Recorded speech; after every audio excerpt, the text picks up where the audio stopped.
Okay, so we are live, and I am so excited today to be bringing you an awesome female entrepreneur. But I'm going to let her tell you about her journey. And her name is Deborah, and she has such an awesome story. So, for those of you who know me, welcome back to our podcast with Mondays with awesome female entrepreneurs, right? And for those of you who do not know me, because I know we're streaming everywhere, I am Marsha Lynn Hudson, and I love working and talking to entrepreneurs. So today we have Deborah. She was an educator, but it's like I say, we're always an educator. But she took the leap and decided to go full time in her own business. So we're so happy to have her. She's streaming from West Africa. Is that wonderful or what? So join me in welcoming her, and we will let her introduce herself and kind of tell us a little bit about her journey from the classroom to where she is now. So welcome, Deborah. Thank you so much, Marsha. This is such a pleasure and a great honor to be here talking and share my story with you all. And so it's pretty exciting. So I really appreciate it. So to everyone, I'm Deborah. My name is Deborah Osomo, and I am, yes, from Nigeria and West Africa. However, my family is pretty diverse. We live all over the world, and that's why I don't have an accent, number one. And then number two, I am a teacher career coach at the moment. I am a full time entrepreneur. And what I do is I support K to 12 educators develop their career paths. I also help those who are in the classroom. But more specifically, I help a lot of educators who want to build their own education based businesses and also jump into multiple streams of income as well. So I help them to support that structure and get it running, get it set up so that they can move forward with their dreams and passions like I did when I left the classroom. So that's a little bit about what I do. And I know that you guys are probably like wondering, how did I come from the classroom to entrepreneur and all of that?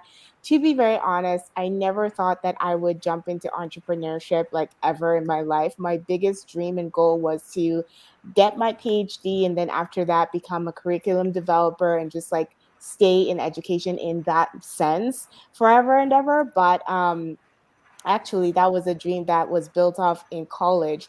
My biggest desire before I entered into college was to have nothing to do with education. For those of them that know me, they know that my family, a little bit of my family is invested in education. My mom, for example, owns her own school here in Nigeria. And so I kind of grew up in that environment ever since I was 4. So I've been in the school system in that way, knowing the leadership side, knowing the student side of it, and having to experience all of that. So I definitely wanted a change in my life when I got to college. I wanted to do something completely different that had nothing to do with education. But God has a sense of humor, and I Yes. am a Christian, I am a believer. And so I got into college with a passion to pursue international relations, but everyone that I met, the friends that I made, teacher, and I'm like, no, that is I'm never doing that. I don't want to do everything that my mom did. I want to be separate. But I found myself second semester freshman year sitting in a law class and just wondering, like, what am I doing here? I was so bored. I was just like staring at the professor and I was like, where is my life going? And I just took that entire 1.5 hour class to think about my life. And as soon as that class was over, I headed straight to my registrar's office and changed my uh, focus and degree to education. And I did it without telling anybody in my family. And normally, if you're from West Africa, anyone who is, an African or anything like that, that you don't actually make those kinds of big decisions on your own. You have to like talk to your parents and stuff. But I was like, no, I didn't want anybody to stop me from making my decision. And I just kind of made it. And I knew that when I stepped into that education building, I felt at peace. I felt like I was home. I finally felt like, okay, I am where I'm supposed to be. And this is God leading me. So I know He's going to take me where I'm supposed to go. And that was just the beginning of my journey. I always knew that I had a bigger vision and a bigger hunger within education. As much as I love the classroom, even till today, I follow a lot of my classmates, friends, other educators who are in the classroom. I hunger for the classroom sometimes. I love everything about the classroom, but I knew that I had bigger passions and things that I can't possibly do if I'm in the classroom. And so I had to make a sacrifice when I graduated college and had, some experience in the classroom. I decided to go off and get my master's degree. And through that experience, I got to see education in another perspective. I got to work with educators who are not in the classroom anymore, but are out there doing the research. I got to talk with people who were making policy changes and being activists for things that are necessary, basically, and needed in education that nobody really talks about. And that's what really fired up my desire to help teachers, because I was there as a teacher in a very low income school that had a toxic environment, working environment, and that was not exactly the best place to be. Not because of the people, I don't think so. Mostly because of just the culture. The culture that has been built into some school structures that needs to be changed, and the lack of maybe provision or financial support that educators and teachers need, but most especially like the actual teacher development that is needed, that usually isn't provided. And so that really fired up my desire to help teachers outside of the strains of like policies and things like that, something that they could access on their own if need be, and that schools and districts could access, for their teachers, so that it can be something that people can still receive regardless of whatever, as much as possible. And that's kind of what hungered my desire to help and support educators. And yeah, that's what kind of got me to where I am today, leading my own business and supporting educators as best as I can. I love that. And I love how you say, you had a hunger and you had a bigger dream. And sometimes when we are in a certain space, because, I'm an educator too, there's just so much we can do and as far as we can go. But being an entrepreneur, there's just no limits to it. And I love how you said that. And I know from certain cultures, we can't make decisions by ourselves. We have to have a whole family. Everybody has to get their opinion. And I get how doing something that maybe somebody else wants and thinking this is not what I want. I get that because my older sister was like that with me. You should do this, and I did it for a while until I decided that that's not what I want to do. So I love that. So let me ask you about, because we have it's the senior Miss Jenkins on here. Welcome, and we are going to have some other people. And if you have a question, you can ask Deborah. But I did want to ask you this: when you decided to leave you were in the classroom, right? Did you work in the class? Yeah. When you decided to leave the classroom and you started your own business and now you're full time, how long have you been doing your full time business? So it would be about 3 years, a little over 3 years now.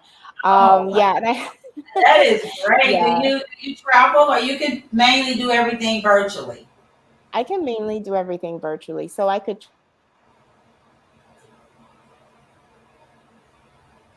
was that your question?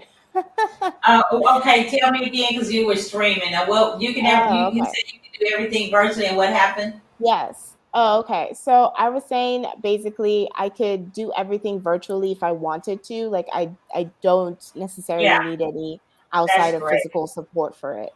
So when you say you are a coach now for teachers, how do you find your clients? How do you find the teachers or the educators who need what you offer? Honestly, it has been an uphill climb in a way. I don't know whether that would be the best way to explain it. To be honest, there are teachers everywhere, and then starting from there, there are teachers that always desire and hunger to do something to add to the classroom, but just have never been given that space to actually think through it or process it, or see clearly how they can engage with that, particular path. So it has always just been about giving teachers that platform to say that okay, it's okay to think about the different things that I want to add to this beautiful, education industry. It's okay to pursue that, and also giving educators the opportunity to have ideas and build those ideas and make them actual reality. And so, giving teachers a voice by providing solutions for them. For example, providing outlets like my platforms where I would post information that can connect with them, providing opportunities for them to join my free community. I do have a free community on Facebook, mostly email, because that is much more of a place where educators can get quick information. But I do have a community hub, and then, also my paid programs where they can come and actually access the information that can help them implement whatever it is that they want to do. So, just first off, giving them that hand and saying, hey, here's the help, here's the support that you've been looking for, and you have the opportunity and you have the right to like think of and build off ways to be progressive with your profession, whether you want to do it in the classroom space, whether you want to do it outside of the classroom space, or whether you want to do both. Like, that is okay, and that should be okay for everyone.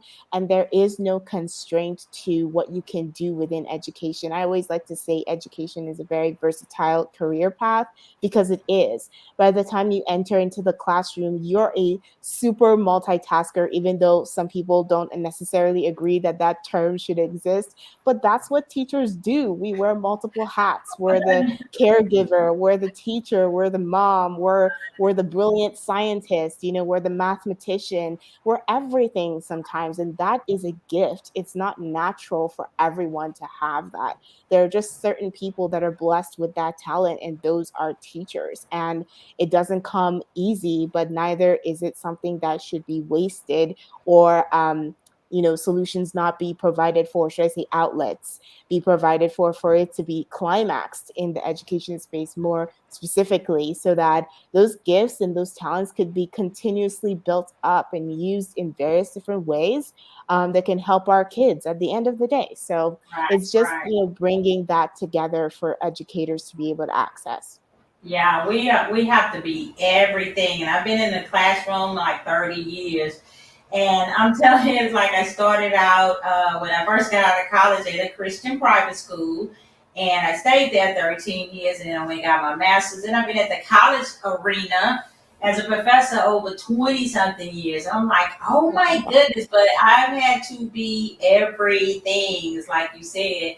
Now you did mention your Facebook group. I want to put it in the chat, and you have a open community and you have a paid community. Tell us about those. Let me Oh, know yeah. put it in the chat. What's the Facebook? So you said it's a Facebook group? Yes, well, I can actually send you the link if you want me Yeah, to. send me the link because I want people Okay. to know that if they want to join your Facebook group or something like that. But tell me, yeah, put that in the link. But I do want to ask you, what is your favorite part of being a full-time entrepreneur? Well, honestly, it is the freedom, to have my own schedule, to build my own schedule. I don't think I can fully flexibly go back to not owning my schedule per se. And I know that kind of sounds a little bit selfish, No, I but love I that. mean, I love not being. I could not go back to somebody telling me what to do, especially you've been doing it. I don't know how you could go back to that. so that's kind of what has been the best part. And I think it fell in, really nicely. It didn't come together nicely, if I'm going to be very honest. It was a very rough start, and it wasn't something that I thought was going to be what it is today, and what I believe it can continuously be even after today, next year, whatever. But I mean, it is something that I am thankful for, the opportunity to build my own schedule out, the opportunity to structure something without the constraints and restraints of policies and things like that are usually, limiting a lot of creativity in the education space, to be very honest. But most importantly, the free sorry, my bad, access that it gives to educators, because educators from all over the world can connect with me and be provided the support that they are looking for. I've had educators from Singapore, India, the UK, US, Nigeria, so many others, I mean, more than 10 maybe, connect with me just because of how much they've been looking for support like this. And it's just been really fantastic to know that something that can be, you know, within the education community can bring people together from all parts of the world. Because if you haven't really taught internationally, and I have for a bit, so you wouldn't really understand the differences that exist within education, but there are so many, and it's very distinct. And so to have something that unifies teachers like that, for them to feel like, oh, I don't have to be educated in the US to be able to access this, or I don't have to be a US citizen, or, that kind of thing. Do you understand the kind of education that we have here? And thankfully, I do. thankfully, thankfully, I'm blessed with the ability to have had, education exposure both as a teacher and a student in like the eastern part of the world and the western part of the world. So I know how education works on both ends. And so it's really Wow. refreshing for educators to be able to access that. So just being able to provide that, I mean, that is an awesome part of this job. And I'm just really thankful for that. Wow, you're providing such an awesome space because as I move into a new chapter of working with educators, I got some plans for the rest of this year and next year that I'm going to be moving to a new chapter. And I'm developing a program. And what you were talking about is you having this space, and teachers are so excited that they have a place to go. And in the one that I'm working on, I've been in education a long time, and I've loved it. I've loved teaching. I love being in college. I've loved it. I want to teach educators, if this is where you want to stay, how to love it. Because some people are getting burned out and they want to do other things. But if this is where you want to stay, how to love it. And my program, I want to talk more about self-care because we tend to let that go. And I want to talk more about the emotional state of a teacher. Because like you say, we got to be everything. And sometimes it's not just the students, it's the administration and other things that are coming on as our parents. And so my program is going to be geared toward the instructor and the inner part, the Mhm. mental, the physical, taking self-care more so than teaching how to teach online, because I teach online or things like that. So I'm excited about that. But I did want to ask you this for the business owners who are going to be listening and they're like, oh my God, I really want to do that. It may not be in the education space, but I really want to take my side hustle and make it a full time and maybe, retire early.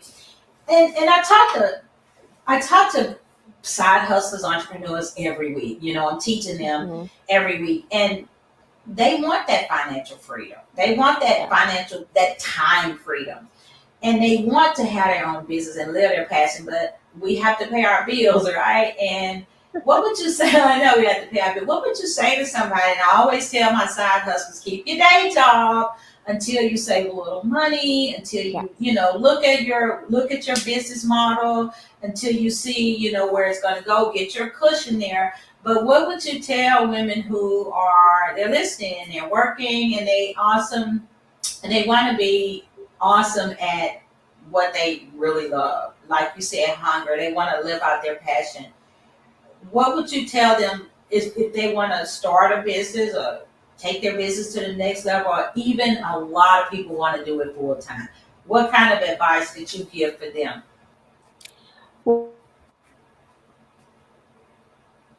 This business is not a destination, it's a journey. If you don't think about business as a journey, you will get frustrated a lot. And there will be a lot of times where you feel immense burnout and feel like quitting, and might Right. actually quit because of the way that you think about business. It's kind of like it's kind of a guessing game sometimes. I mean, there are some businesses that that, okay, there's probably more than a 60% chance it's going to be, very profitable, but you never really know until you try in business. And you have to go all in. You can't be, one foot in, one foot out. Right. That can't be your mentality either. You have to be all in, or you have to be all out. And if you're all out, it doesn't mean that you can't still play a part. I mean, you can invest in somebody's business and still play that investor part. But I mean, when it comes to business, you definitely have to invest more than money. You have to invest time. You have to invest yourself. And sometimes that may even feel like it's not enough, but it's what keeps the journey going, to be very honest. So that would be my first advice, like change your mentality. My second advice would be what you said. I truly honestly believe that you need to be in a financially comfortable or at least sustainable position to start your business and to run it in a way that is effective until you can fully be supported by it. I will not advise someone to leave their 9 to 5 if they can't afford to live without the 9 to 5. Um, I mean, there are people who go to the extreme and, completely quit the 9 to 5, and would rather like work um, a lower paying job, like maybe, working coffee barista in Starbucks or whatever to make ends meet. And if you have the time, if you want to go do that, I mean, my coach did that and I think she's awesome and brilliant for it. I mean, she had a high stakes paying job and she quit because it was giving her anxiety and stuff like that. So if your 9 to 5 is actually causing you mental and emotional health damage, then yeah, I would not advise for you to stay. But if it's not, if it's something that you can sustain, then definitely see how long you can until your business is just, sustainable enough to keep you going. And then my third piece of advice would be to have a community that is supporting you. It's so important what your PLN are. And if you don't know what that is your like personal learning network. A PLN can be a resource. It can be a person. It can be a group of people doing the same thing, doing what you want to do, maybe, or like new entrepreneurs who are starting the journey together and you can support each other. Or it can be having a coach, someone you can always talk to and come to for support. It can be your family members if they can be that for you, but like just having that community that is going to be supportive, because I cannot tell you how many times I went to my siblings and cried and said I was going to quit because Right. my because my business was like not going the way I thought it was supposed to go. And there were so many times like my dad would have to talk me back into it, and he's a business, he owns his own business himself, so I kind of have that gene. But there are so many times I got into that place, and it's really nice to have people that will support your dream and vision and will talk to you and tell you how brilliant it is, that it's needed, that it's necessary, that will see what you saw when you started it to keep you going. And most importantly, I will say this, if you're a Christian or not, God is there. God is there. God is your number one support system, Right. and He will always be there. He is the number one for me. And honestly, I don't know where I would be without Him. So I know, that I is feel the the same. He say, I'll support never leave you system. and forsake you. I know my business, Exactly. I know my business wouldn't be as successful. I sent an email Exactly. this morning. I was like, don't forget why you started this, but I get it. And I tell people, surround yourself around people who will support you. I've been there, done that. I've never worked a 9 to 5. Hmm. And, teaching at the college, I may teach a class, 2 classes. I taught 2 classes today, and I'm done. Tomorrow, I may teach 1 class. So I never had to go 9 to 5, but I do know about side hustle, and I've always done it. I guess I got that gene too. My dad built houses, and it's just a lot of entrepreneurs in our family. But you're right about having someone to support you. I started this in 2015 when I woke up and told my husband, I was like, I think I want to teach social media, and I went and learned and got certified and everything. But I remember going to speak, and I was like all excited, and I had prepared for it, and they were paying me. I was like, oh my God, I got a paying gig. And I showed up and there were like 3 people, right? I'm like, what? I prepared all of this for 3 people. And I told my girlfriend, I was like, really? I came back. I was like, I'm quitting. This is not for me. And I was like, you know what? It's not even 3 people. It was 2 because one came with the check. And you can't even count that person. So you don't even count that person. It was 2. And I was like, this social media thing, not for me. I did all this preparation. She said, Marsha, and I'm so glad. This was some years ago. She said, Marsha, it was 2 today. I said, no, she said it was 3 today. I say 2. Don't count the lady with the check. She said, okay, it was 2 today. She said, well, one day it's going to be 10, and one day it's going to be 20, and one day it's going to be 100. And I never forget that. And her name's Brandy. And Well, I remember one time going to speak, and it was 166 people, and then I could tell about the story of the two, and when I wanted to quit, and we do want to quit sometimes, but here it is. That was 2015, 7 years later. And then, and God is just blessing and blessing. And I think it's because we serve and we give. The more you give and the more you serve and the more you help others, God gives it back. Now, of course, we got to get paid because we have bills, but we serve and we give. And we do that a lot on Clubhouse and, of course, in other ways. And God just blesses us. And so I just want to thank you so much for coming and sharing with us. I'm so glad I met you on Clubhouse. I've only been on there for 5.5 months, but I have met some awesome, awesome people. And as we get ready to close, and I'm just so excited about the things that we got going on for the summer. Tell us where we can find you, because people are going to watch this replay on Facebook. They're going to come later. Tell us where we can find you. Somebody may want to connect with you. They may want to get in your group. How can we find you? How can somebody work with you if they wanted to? Because this is awesome. Well, the first place they can find me is Instagram. I basically live there. That was my little cave until Clubhouse came along. So, but Instagram at the Purposeful Educator. So that's at THE, Purposeful Educator. And then you can also find me at or through my email address. That's Deborah at thepurposefuleducator.com. So those are the two best ways that you can connect with me and learn more about how you can be part of my community, and also how I can help and support your journey as well, especially if you are looking to build a business of your own. Oh my gosh, I'm so excited. And she is one of the Clubhouse queens. I will tell you guys that she gives some great rooms in Clubhouse. So look for her on the Purposeful Educator on IG and on a Clubhouse. And like she said, add her email. If you guys are interested in connecting with her, because she has a great space and moving forward. I love working with and talking to awesome entrepreneurs. I met her a few months. I was like, I like her style. I want to get her on my stream so that we can hear her story and get some more people connected with you. So thank you so much. And I don't know, I don't know what time it is there. One day we were on, you were like, it's 11 at night. I was like, oh my God. I was like, it's like 4 o'clock in Houston. But thank you so much, Deborah. Thank you for spending this time with us. And I wish you much success. And I pray that God will continue to bless your business, continue to bless the work of your hand, and whatever you put your hand to, may it be prosper and succeed, and may you continue to go on and fulfill your dreams. So thank you so much, and thank you. Thank you for having this little time with us, and I will see you, like we say, on those Clubhouse streets, right? Yes. Thank you so much. You have a great one.